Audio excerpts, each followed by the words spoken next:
Welcome to What's the Word? I'm your host, Jaime McFaden, and I'm so excited to have you here. This podcast is about all things wellness. Each week, we will focus on a word of the day, and I interview some of the most inspirational people I know and share that inspiration with you. Join me, let's learn together on What's the Word. This is the place where I belong.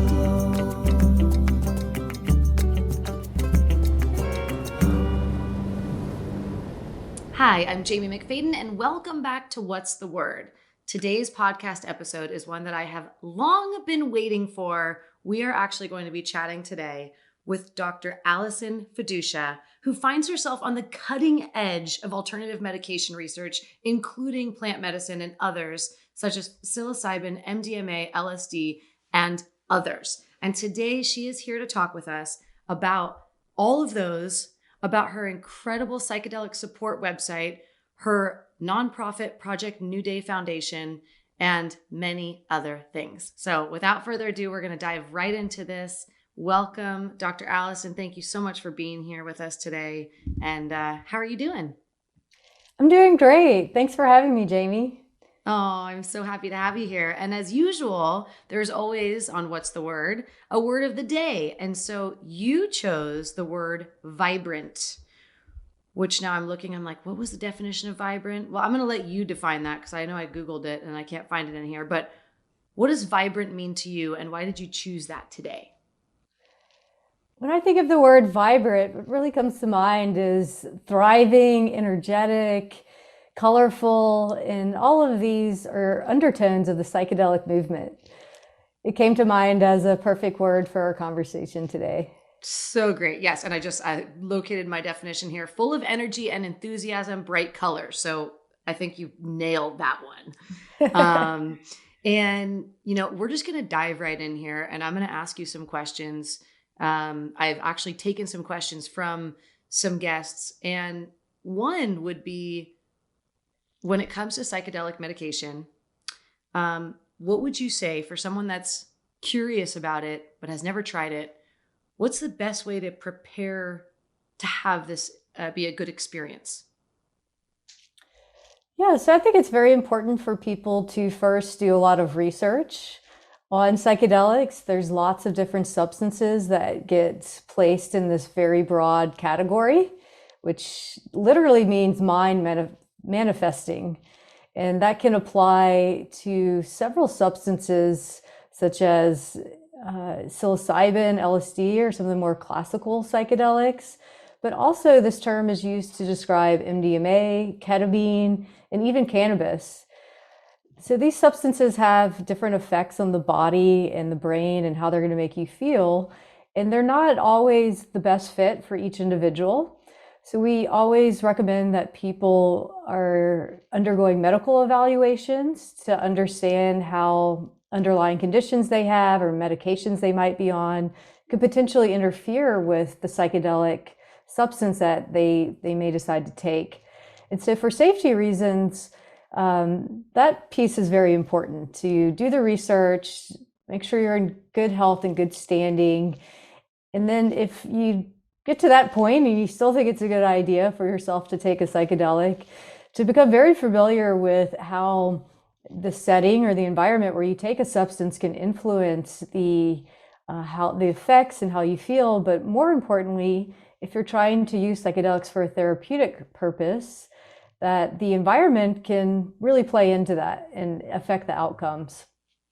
Right. So that's the basis there. And I love that. And it reminds me of, you see, let's say, even just online, music festivals, and there's kind of this one setting that people might take them. And then there's also more of like the private sector having some sort of a journey or an experience, going to more of a sanctuary type of place. Is that just a personal preference, would you say? Or is that kind of, you kind of feel your vibe out? Yeah, so there's a lot of different contexts where psychedelics have been traditionally used, such as ceremonial spaces, more therapeutic type spaces, whether or not that's with a guide or a support person. And then, as you're saying, in festivals or concerts, it's also been a place where people commonly take psychedelics. We put out a free harm reduction course that I'll be sure to send you the link to share with your audience. But we take people through the considerations of these different environments and how to prepare to be as safe as possible. So there's some questions you want to ask if you are going to, say, an international retreat in Peru where someone's going to be serving ayahuasca. At the very minimum, you'll want to understand the type of training that this person who's going to be serving this, who's going to be there, where did the substance come from, want to just understand the timeline and safety mechanisms in place there. So we always encourage people to have an emergency plan. You don't want to be thinking on the fly if something goes sideways, whether for you or someone else in attendance. So knowing where the nearest hospital is, knowing that there is a sober person there in attendance who can assist if something comes up. But with all these things aside, psychedelics are very powerful tools. And so knowing about the substance, the dose in particular is important. And then also these environmental conditions that can play in. If you're at a festival, other things might come up, such as you don't want to get separated from your friend group whenever you might be on a substance. And it's really important to know if there are sanctuary spaces, such as MAPS. They have the Zendo project, which sets up a safe environment for people that are having a psychologically difficult time at a festival. So knowing that for friends or yourself, where to go if you need help, that will start to set the framework right for you to have an experience where anxiety is lower going into it, which is the other side of the equation is the setting, which is your own mind. The set, which is your own mindset and what's going on for you when someone takes a psychedelic. So if there's a lot of anxiety or a lot of reservations about taking a psychedelic, sometimes that can really get amplified under the influence of these substances. Mm-hmm. Right. So, and I love that. And I absolutely want that information from your website. That sounds wonderful. And I think for anyone that, that's listening or watching right now, that's, like I said, even if just curious, whether it be for themselves or someone they know or anything, just education is going to be key. And you've spent how many years researching this? And now look at all of the things that you have either co-founded or founded in order to make this become, less stigmatized, able to have these conversations. I feel like, and I want to ask you about this too. You had mentioned, the dosing and things like that. So I consistently see all the time on social media things about microdosing, things like psilocybin and stuff like that. Like it just pops up, it's very popular and I feel like it's trending. Can you explain possibly the neurological differences of the effects between doing the microdoses versus the full doses? Sure. So we think of all substances usually as a range of different doses to achieve different effects. And so with psychedelic substances, there is this trajectory where very low doses might even be considered something like a homeopathic dose, if you've ever heard that term, where it's just very low, very small, in that the person doesn't have the perceptual changes and shifts that are associated with psychedelic experiences. So as you start ramping that up, you're going to be experiencing a greater change in consciousness. And it typically is related to how much of the substance you have taken. And so microdose is, again, at this level of like, maybe your mood is improved, but you're not seeing colors, you're not seeing shifts in that way. There's considered low dose. Some people call this a museum dose, as referring to that you're still able to conceptualize where you are. Reality is still there. You could walk around in a public space. On up to medium to heroic dose, high doses to heroic doses, in that, basically you will be fully immersed into the psychedelic experience with less of facility around maybe your motor and cognitive coordinations. All of these things can really impact where you are. So back to the environment piece, that considering the dose and where you're going to be is important. But people have a really different response to different doses, and it can be different between substances. And so it's not always so prescriptive of, we know exactly how this dose is going to affect everybody. And that's important to consider too, of just the personal nature of these shifts in consciousness and how they may affect an individual and psyche and psychological processes. So that's what's really interesting with the research that's coming out now. Right. So actually, that was what I was going to ask you, is what are you noticing now in your research? This is something that I know obviously you've been researching for quite some time. And the next part of this is I'll ask you maybe to share a little story or a little insight of, how you did stumble into this, let's say. But what are you seeing right now with obviously the state of the world? There's more of a mental health crisis than ever before. There's more people on, anti-anxiety, anti-depression, sleep medication, a number of things, getting, surgeries left and right, all this stuff that we're doing. And that's, legal and fine. But what are you seeing in the research? Because I am very much curious, and I'm certain I'm not alone here. And I love that I'm so thankful that you're on here today to talk about this and share some of your findings. But what are you noticing in the research in the positive effects of this, alternative medicine? We really are in the middle of a renaissance of psychedelic medicines, which is very exciting. It's been decades in the making to actually have the approvals from regulatory agencies to study psychedelics in a controlled way and to tease out who they may be good for, what indications, what doses. And this type of research is very important for the path of the medicalization of psychedelics. So there's lots of different substances that are being explored now for various indications. So everything from post-traumatic stress disorder with MDMA-assisted psychotherapy to using psilocybin to treat nicotine dependence and alcohol use disorders, to Ibogaine for opioid withdrawals. So there's lots of different compounds being under the microscope right now, but actually applied to human beings, which is a huge step for this field to learn more. And we need some understanding about the different modalities and how they might work. So particularly with MDMA, which is where most of my research has been, is focused on using this compound to amplify the psychotherapeutic approach. So it's not that we think that it's just the drug itself that helps people with post-traumatic stress disorder, but it's about combining it with psychotherapy along with preparation and integration sessions. So it's a total of about 15 sessions with 2 therapists. It's very intensive, and it's really allowing the person to go deep within the traumatic memories and emotions, to explore that with greater accessibility to their own inner knowing.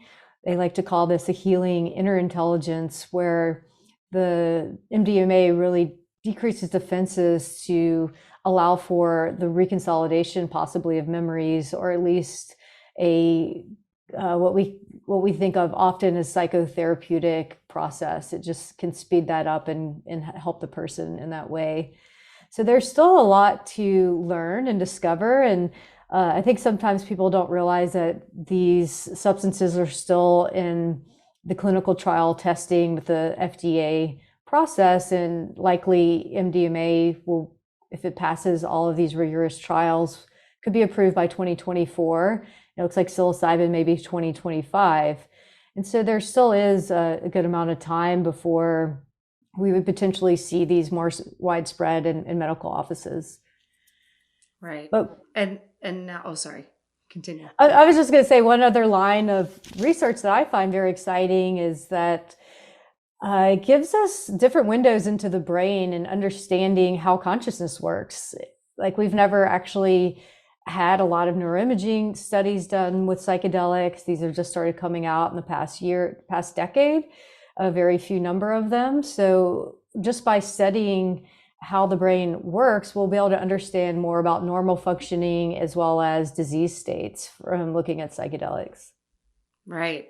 And I know I've heard stories about people. There was one recently, and I think there's a documentary on it that I was just, I hadn't seen it, but someone was telling me where it's helping the use of psychedelic medications can really help people with things like addiction. And I think, that's something I lost my dad to addiction when I was 17 years old. So it's certainly something that I think about, that I think like if there's other things that we can do alternatively. And I've also seen people who continuously take, pills and whatever the substance may be. So I feel like that's also another really positive effect that might be coming about. Yeah, and that's actually the focus of a foundation, Project New Day, that we founded with Mike Sinyard, who's the CEO and founder of Specialized Bicycles.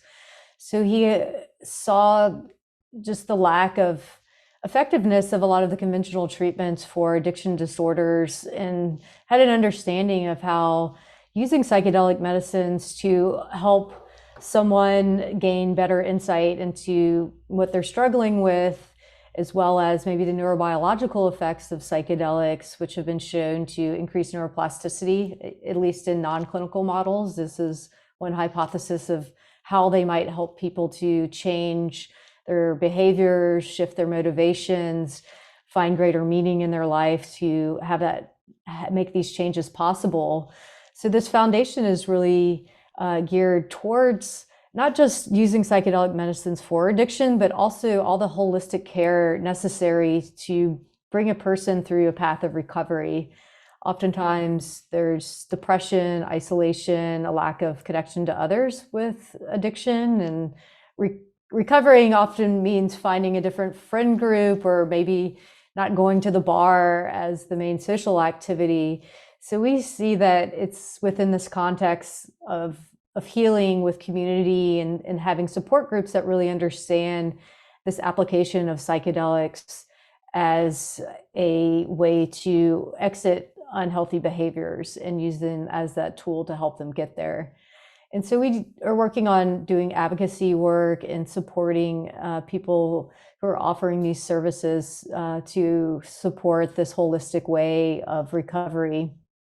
And there are some compounds like Ibogaine, which is under investigation now. There's a lot of anecdotal evidence that it does bind to the opioid receptors, which can help alleviate some of the withdrawal symptoms that accompany opioid use disorders and makes it really hard for people to stop. So this is a very promising, it's a plant, it's derived from a plant. So it's very promising line that is being looked into to see if it could jumpstart people on that path to recovery. But people still need to do the work themselves. They need to make a lot of behavioral changes, life changes. It's not just the substance that can change it for them. Right. And it segues so wonderfully into everything that I work on is revolved around self-care. And we have a system called the WAVE system, where it's all about what is well-being, defining that in any area, bringing awareness to it, creating a vision, and then executing with energy towards, whatever that action may be. So I think that plays a lot into the next question is, how important is the integration? So let's say someone has this experience and it, it does what it is meant to do. Then what? Like, how important is the integration? Yeah, the integration is everything. If the goal is to modify behaviors or to change in some way, it really takes an intentionality to follow through with whatever gifts were given from the psychedelic experience, to really integrate those into one's life. And that can look a lot of different ways. It can also help to be really prepared going into the experience if the hope is to have a change in oneself. that, like you're saying, the more upfront and accountability to, whether that's a friend or a coach or a therapist, can help keep on track for what is the intention? Why am I doing this? What can I use this experience that can often be very challenging? It can be like a roller coaster. Like, what can you take of this experience and really bring it into your life for long-term benefit and personal growth is crucially important on what happens in the days and weeks after. And then from like a neurobiological standpoint, which I'm really interested in as a neuropharmacologist, is this idea of if there is neuroplasticity, so there's been shown to be synaptogenesis, which means the growing of more dendrites on your neurons, making more connections with other neurons. It's the basis of learning. Then what you're learning, it really is going to be dependent on what you're putting into the system while it's in this very plastic state, or it's more malleable to behavioral change. And so they talk about the afterglow of psychedelic experiences where mood might be heightened. You might be having a larger perspective of life, might be very susceptible to, I don't know, kick bad habits or repair a relationship, or feeling a cathartic release of a trauma where now it's an opening that you can fill in a different way. So I find the integration piece as so important for transformational experiences, but also challenging ones, because as we talked about with these different environments where people may take psychedelics, sometimes it just can go sideways and there can be trauma that emerges. There could be other things that come up, or just a very frightening experience, confusion, that can really help to talk with a friend group or also licensed professionals that have some expertise around that to kind of unravel the ball of yarn that can amass from these experiences. Yeah. Wow. So profound. So many things going through my mind. And then that segues perfectly now to ask you another question that I took questions. And one of the questions I got from someone was, can you do too much too often? Like, let's say someone has a wonderful experience, a profound experience, they're integrating in their life. Is there some kind of a sweet spot? Is there, in terms of like health and longevity for ourselves?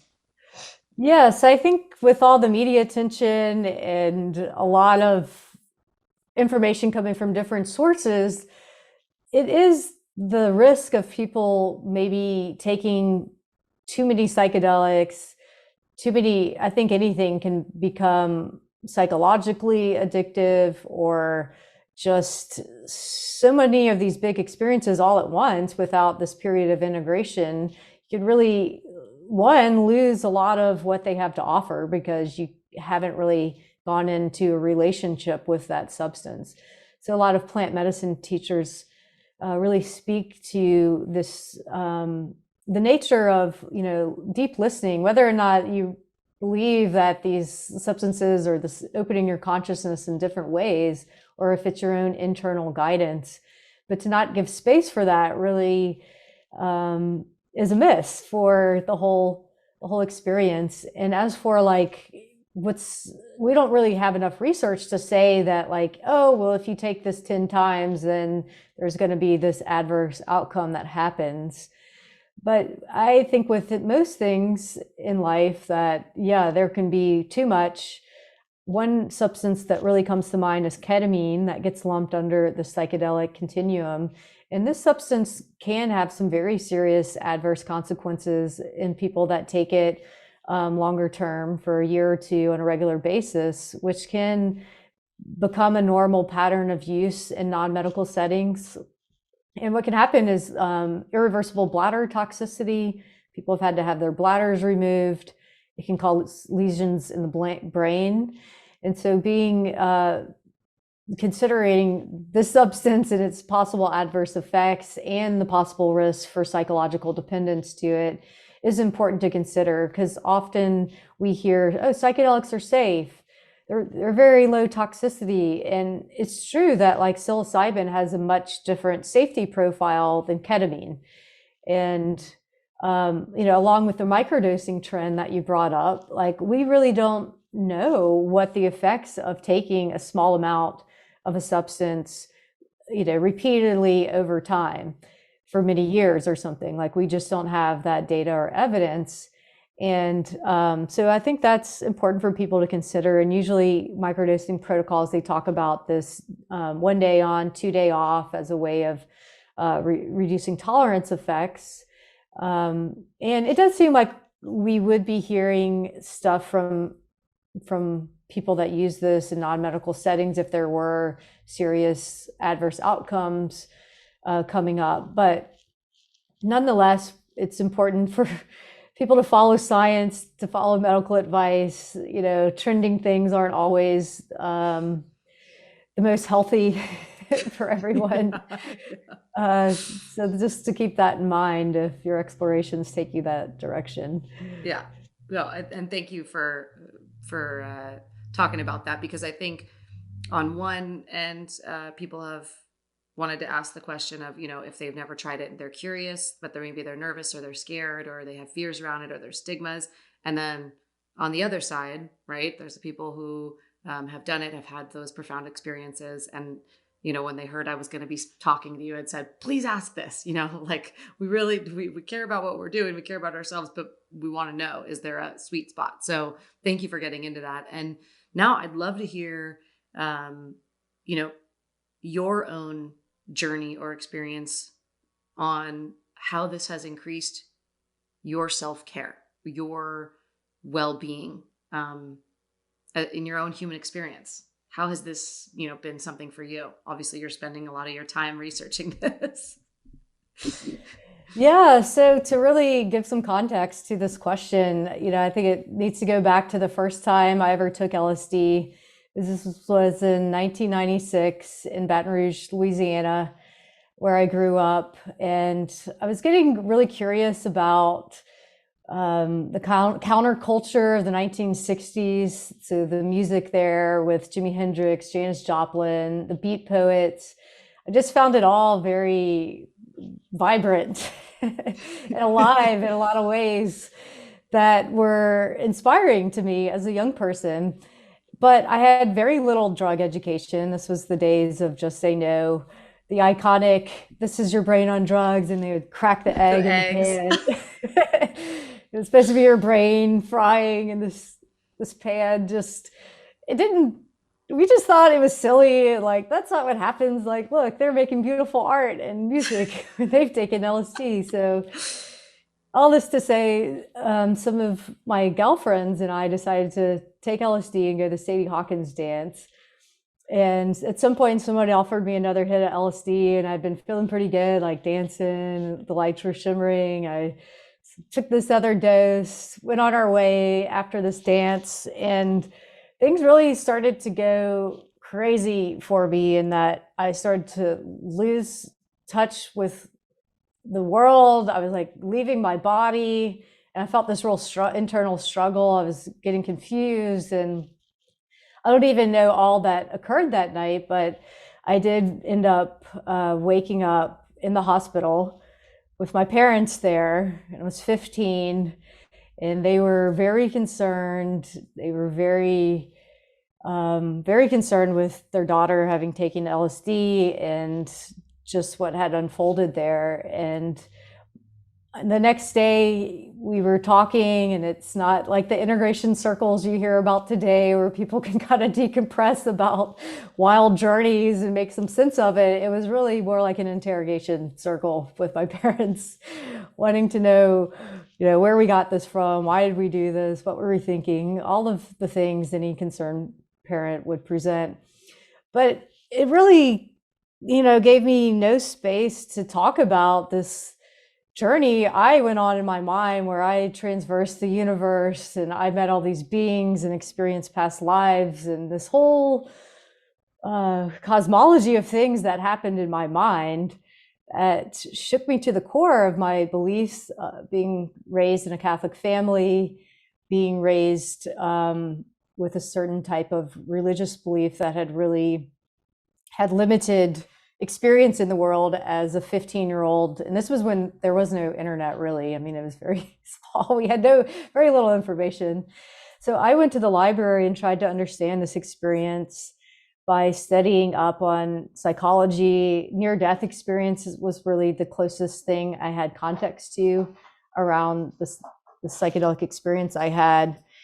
And so there's many years where I just felt a lot of shame and pain around that whole event, that whole circumstance. And I just kind of saddled that up for many years. And then it ignited a huge curiosity in me to understand how that drop of LSD could shift my consciousness in that ways. And what was all that? What was all that I experienced? I wanted to know more. And so I pursued a degree in neuropharmacology, studying MDMA specifically to get a better sense of what these compounds were about. And at some point in 2015, I joined the MAPS research team working on their MDMA-assisted psychotherapy trials for PTSD and some other work we were doing then. But in 2018, it was really becoming clear that like, hey, this is getting really popular. That's great.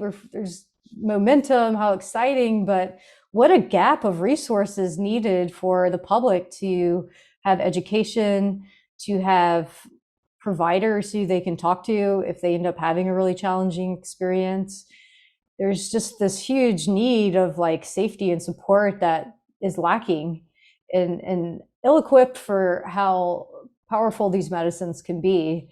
And so my husband and I felt very inspired to launch the site, psychedelic.support. That's the URL. And the name says it all. It's just a website that can assist people in finding information for connecting with providers and also community groups. And we're really excited about what this platform can offer to everyone, whether or not you're a clinician, a psychonaut, or just someone new and exploring the world of psychedelics. So that's what led to this project, Psychedelic Support, that's been ongoing now since 2018. It's a deep integrative process from my own experience from age 15. And that's the interesting thing about psychedelics. It shifted my course of life, career, my own personal journey, my spirituality, my religious practices, all of it really was impacted by that first experience. So I think it's important for people to hold that in mind, as you don't know what exactly is going to present itself and what may be revealed. And oftentimes I feel that's exactly what psychedelics are doing, is that they're revealing a truth that we often already knew. And it's that recognition a lot of times of, that is something that I hold as profoundly real and true to myself and this reality in this world. And so I find those revelations can come during the medicine work, but they can also come in the days, weeks, years after. So it's a really important lifetime context of all the work we're up to right now based on those early experiences that I had. Wow. I loved going on that journey with you. And for anyone listening or watching, I'm sure they just did too, because here you are, talking about an experience you had at 15 years old. Here you are, that's obviously changed your whole life course. Look at what you're doing. You've pioneered now different companies. You have a nonprofit. You have resources that you and your husband are working on to help and to be a bigger part of this support and community within this. I mean, thank you so very much for having the courage to do something that many of us maybe think about in our own lives, not just in psychedelic, but this is, to me, you just inspired me so much and I come from an old school traditional Greek Orthodox family that I went to Catholic school as well. So I feel you on that, where there was a lot of no, we just don't do that. Don't talk about it. The conditioning, what the truth is. And so I just want to thank you so much for coming on here today, for sharing this with my audience, with What's the Word. And before we go, I always do a quick speed round. So this is just tapping into, quick first thing that comes to mind. You ready for it? Okay, yeah. Okay, we'll have some Do fun it. here. All right. Pizza or tacos? Pizza. If you could have any superpower, what would it be? More time. What is a jam that would just get you on the dance floor right now? Saturday Night Fever. Woo! Favorite book? I don't know if this is my favorite book, but I just read a book, Warmth Coming of the Age at the End of the World. I was very profound to read. Okay, I'm going to note that one. Thank you. I wanted to ask you that specifically. Do you believe in aliens? I do. Me too. For anyone that didn't know that. And last but not least, if you could travel anywhere in this moment right now, where would you go? I think I would land on Hawaii right now. Love it. Amazing. Oh yeah, that's definitely one of my favorites. I'm actually going there next month. Can't wait. Come to join if you'd like.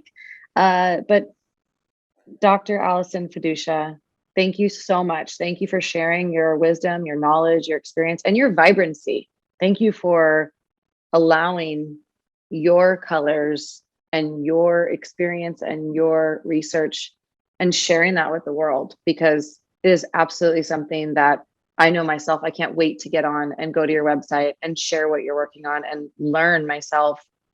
There are so many questions that come up, in being a child of, having a parent that died of addiction and wanting to always understand what happens in the mind of that. So thank you for all that you do, that you give to the world and that you support. I just want to honor you. And I hope to actually meet you one of these days, now that I know you're not too far.